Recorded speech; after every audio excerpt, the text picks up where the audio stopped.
Hey there, everybody in Facebook land. Hold on one second. I'm going to address this to my assistant. Would you share this in those two groups? Yeah. Okay. Whenever I go live here, I want to make sure that if people are hanging around in the Bootcamp Challenge Facebook group, that they have the same live video so they can ask questions. And if you are in We Are Survival Moms, that is my group for women where we talk about all kinds of things related to survival and preparedness. And we're going to share this live in that group as well. So I'm a few minutes late getting to you. I was hoping my goal time was 5:15. I'm 10 minutes late. I got to tell you, we had to take our dogs to Starbucks. They had been waiting all day long for their ride in the truck. We go through, hey Laura, we are going through the drive-through at Starbucks, and we always get them a puppuccino. And I told them like about 2 hours ago, okay, we're gonna go. And they saw I had my pants on, my official pants. They saw that I had my shoes on, and my daughter said, Mom, why is Moxie panting? And the reason she was panting is she was just so sure that at any moment she was going to be given the go-ahead to go get in the back of the red truck. So anyway, that's why we're a few minutes late. And but anyway, I wanted to be here. We have some very familiar names that I just love seeing people come here time after time after time. Margaret and Leanna, we saw Laura earlier. I know that there are a number of others, and if you are watching this on YouTube, I would like for you to join in on the comments. I'll have a couple of questions for you in a few minutes, and that was my assistant right there. And also, if you're listening to this on the podcast, then welcome to you too. And I see that we are just gradually building up a nice discussion group here. Hey, what do you know? How many of you were able to listen to the coffee and the freeze-dried discussions earlier this week? I talked to you about how to store coffee, different kinds of coffee to store, and then how to make it if you ever had to brew coffee off grid. And I even had a coffee tips worksheet. And then we talked yesterday about freeze-dried food. I had a number of questions about freeze-dried food, and I'm going to be having another lesson about that topic coming up in about another week and a half. The week of, let me give you the exact date, if I can pull up a calendar here. Not next week, but the next week. Give me just a chance just to give you the date. The week of August, I believe it's August 5th, I'm going to be having a back to school week. And so every topic for the week of August 5th is going to be all about things your kids can keep in their backpack and what to teach your kids if there's ever an emergency at school. I think it's going to be a really good week, and I'm looking forward to those topics. So we have a back to school week coming up, and we are excited. And hi there, Carrie. Carrie is one of my members from Survival Mom Sisterhood, and I love to see those members here too. In fact, every single Facebook Live that I do here, and along with the printables, those go into a resource library over on survivalmomsisterhood.com, and members can access those instead of having to go through a bunch of Facebook Lives to find what they want. So just something convenient for my members, and I'm really glad to see a few more joining in. So that's wonderful. Let's talk about prepper fiction. And in my little description here, I say that there are some real pros and cons. I wanted to cover just a little bit about how I think that prepper fiction actually has been a negative in my own life. And you may be able to relate. And then I want to just give you my advice. In fact, let me turn my camera around right here. I have a huge stack of prepper fiction. And you might call it survival fiction or prepper novels, survival novels, whatever. And in fact, one of them, I got to know him a while back, G. Michael Hoff. Let me show you his book. He has a brand new book coming out, actually, I think yesterday, I think. And I will post the information there for you because he is a nice guy. He writes, I think, good quality books, and he has a number of them all published. And another one, I don't have his here, and he has become an actual friend of mine. He wrote a book about a pandemic. Maybe some of you it might even sound familiar, but if I can get his name and the title of his book, I'll talk to you about that because I do like it. So prepper fiction, what do you do when you're reading these books?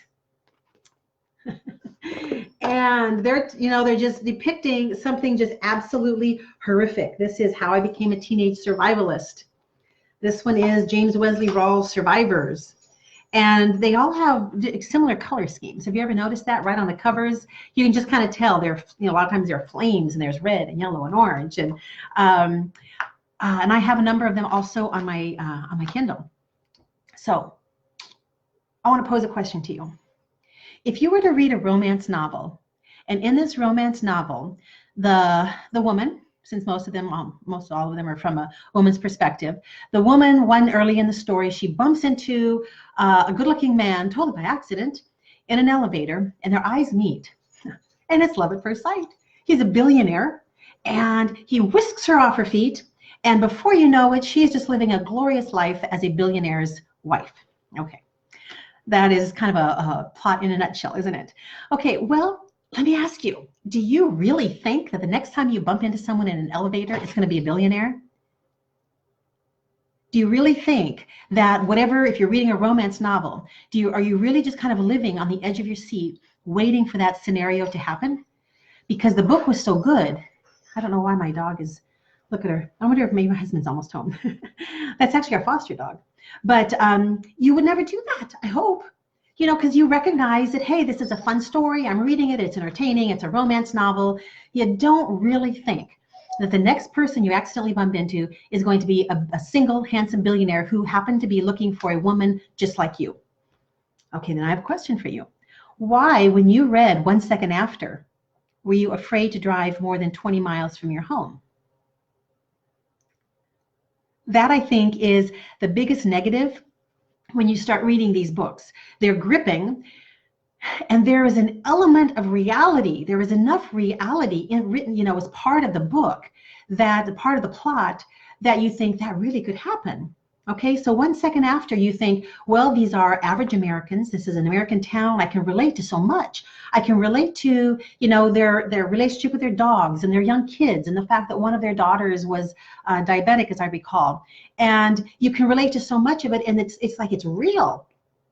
But really, the author of 1 second after, he did a good deal of research. I'm not belittling the research at all. However, there are an awful lot of people in the field of electronics and electrical engineering and so on who say that the scenario in 1 second after really isn't all that realistic. Every car being, just completely dead in the water and planes falling out of the sky. I talked with one of them and interviewed him, and Leanna, that is a good line. Billionaires don't fall from the sky. But I remember when I read 1 second after, not long after I read that, I took my 2 kids. They were pretty young, maybe 10 and 8 or in that age range. And the 3 of us were driving from Phoenix up to Lake Tahoe. And I remember getting a distance from Phoenix. I just read the book. And I was like, oh my gosh. If an EMP happened, like right now, we would never see our home again. My husband would never see his wife and kids again. It would be done. It would be forever done, and I don't know how we would survive out here in the middle of the desert. And of course, the answer is we couldn't. But that, I think, can sometimes be a detriment, because what it has led a lot of people to is an extreme scenario preparedness where they have spent money they didn't have on preps they really didn't need. And when the credit card bill came due, there was a lot of money they owed. And in fact, during the whole prepper craze, starting in about 2009 up until maybe about 5, 6, 7, 8 years after that, the economy really, you talk about falling from the sky, the economy just had a huge downfall. And a lot of people were on food stamps all of a sudden. And remember all those foreclosure signs in front of houses? That was the real emergency that families and individuals should have been preparing for, not taking their swimming pool and turning it into a huge tilapia farm. It might be fun as a hobby, but really, when there is a much more realistic scenario that could happen, and it happens every single day to who knows how many tens of thousands or hundreds of thousands of families, every single day across the country, isn't that what you should really be preparing for? And I feel that when we see books that are they're engaging, the scenario seems plausible, we just jump right into it. And we kind of forget that there was a person behind this book cover, And in this case, Alicia Barr, yeah, Alicia Barr. And she did research into all kinds of things. She researched electromagnetic pulse. And I've got to tell you, some of the research done in these books, you know what one of the resources was? 1 second after. And you can actually see 1 second after some of those same scenarios repeated again and again and again in these other books. And yet we know that, you know, from a scientific point of view, if you really want to nail down the technology and the science, maybe that scenario really wasn't accurate after all. Okay, so I'm done with my my I'm not really even anti-prepper fiction or survival fiction, whatever you want to call it, because obviously I have a huge stack of books here. But I do think that it leads people to make assumptions that a scenario is true and a scenario is going to happen just any moment now. And that just isn't really the case at all, going back to the romance novel. So how can prepper novels help? And then I'm going to ask you a question to list your favorite books over here in the comments. And if you're watching this on YouTube, then you do the same thing. So it'd be kind of fun to put together a resource where people can come back to this video and they can watch and look for book recommendations by other viewers. So the one advantage of this is that you actually sometimes, not always, but sometimes you can get some really good ideas. So for example, I read Locker, can someone help me? Is it Locker 39? Locker 19? It's a book about a college girl who's has, you know, your typical end of the world type scenario, SHTF, you know, shit hit the fan scenario. And so she races off of her college campus and her dad has put a whole bunch of preps in place for her. That is how I found out about those energy jelly beans that you can buy on Amazon. And it's like chewing, gosh, I think it has all kinds of stuff in it. It has, you know, vitamins. It's like chewing a multivitamin, except it's in jelly bean form. And I had never heard of those before. And I was like, cool, I learned something from this book. And so there are things that you can learn. But I always come back to the practical. Is it practical? Am I looking, you know, talking to my husband or our family about, you know, doing something crazy with our swimming pool and turning it into a tilapia farm? You know, I've talked to someone who actually developed an amazing aquaponic system, and he said you could not believe how many tilapia I killed just trying to get the water mixture right, you know, much less all the other variables that go into that. So we always want to stay practical, and that is my big thing. I'm not ever going to tell you to start digging, you know, a big hole in your backyard for, you know, some kind of a nuclear hidey hole, all right, if it's not practical. We want to be practical. So you can learn some things, you can be entertained, and you know what, and I think that survival and prepper type books and movies, they're not appealing just to the people who say I'm a prepper. They have a broad appeal. I mean, how many famous movie stars have been in these apocalyptic type movies? So they obviously have a very broad audience out there. I'm just telling you that if you want to create a home and a life that is resilient and it's ready for, you know, whatever life happens to throw at you, whether it's an EMP or whether it's a job loss or anything in between, I want you to be ready at a practical level. I also don't want you to drive around in constant fear. You know, just like in the Hobbit movie when Samwise, you know, they cross, they're he says, you know, once I take one more step, I will be as far from home as I've ever been. And I don't want any of you to be driving around thinking, okay, you know, if I drive one more mile, we can never get back home, kids, because of an EMP. Around my house, we actually have a joke when the EMP happens. And one time I was, more than once, I think I've received emails, you know, a woman said, Lisa, how are we going to survive when we have no more electricity? And that is how serious she took the book 1 second after. So I am just saying, let's keep it. You know, we're action-oriented people. We aren't the sit around and wait and see what happens kind of gals. We want to take action, but let's take action in things that are significant and will have a practical impact in our lives. So I'm reading some book titles here. Clarissa says Jerry Ahern, the Survivalist series, and Deborah Moore, the Journal series. And by the way, thanks for reminding me, Clarissa, over here on Facebook, if you do a search for Survival Mom Book Club, we actually have a book club here, and we have one assigned book every single month, and we have moderators over there, and a couple of times the moderators have even been able to get the authors of the book on a live interview. So Survival Mom Book Club, if you're on Facebook. Rob says, when I wrote my EMP novel, The Competition, I worried about blurring the line between scaring people too much or not enough, and it was difficult. I can believe that, Rob, because you want the book to be gripping, and as a fellow author, you also want to sell books. So if it's a little bit too, if someone says, oh, it was slow, I didn't get into it, or, or it was so scary, so scary, it was awesome. Sometimes the more scary something is, the bigger the sales. And if you look around at some of the different survival and prepper websites, the ones that can scare you the most, they are probably the ones getting the most traffic. So I can understand that fine line, Rob. Those of you that are watching live, do you have any other books to recommend? A fellow Texan, I have a book I'll recommend by a fellow Texan, Richard Stevenson. He is on Facebook.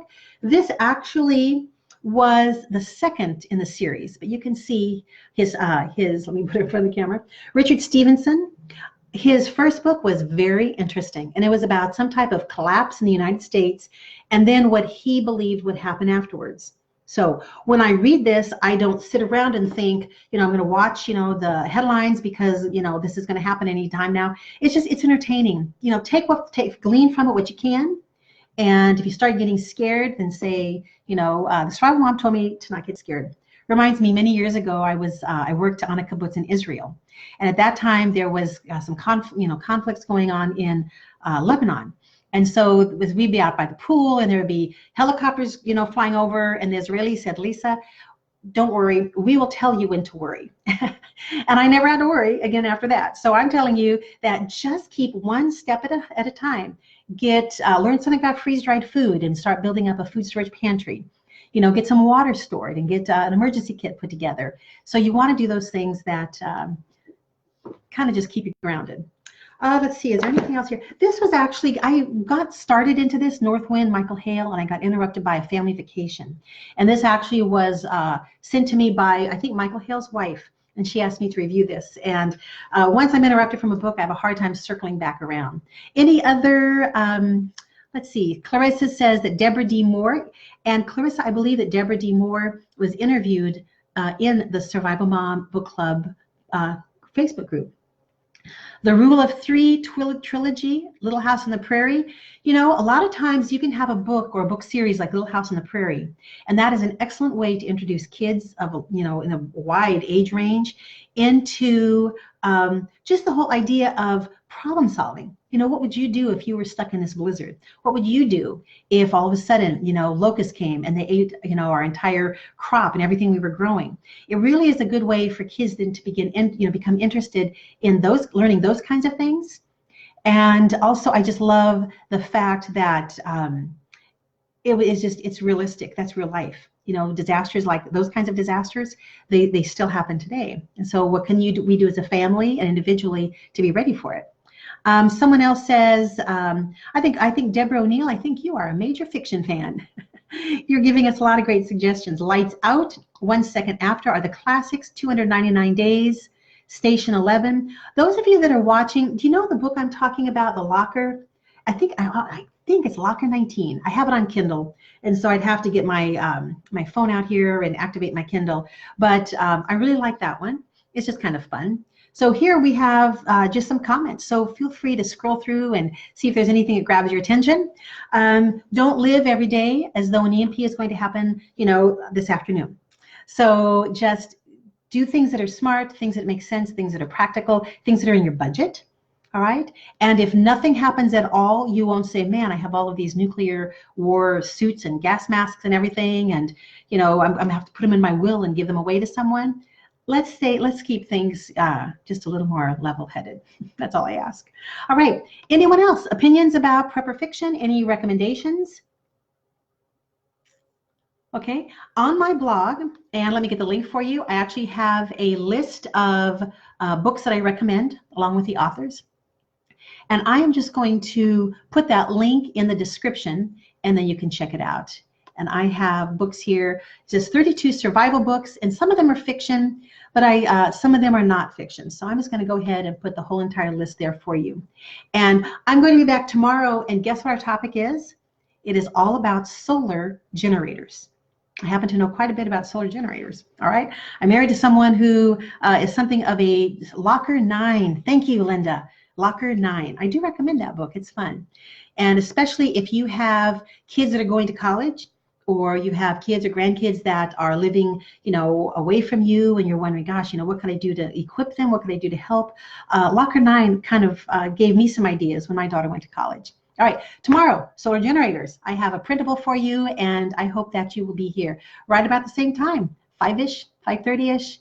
I will see you then. Bye, everybody.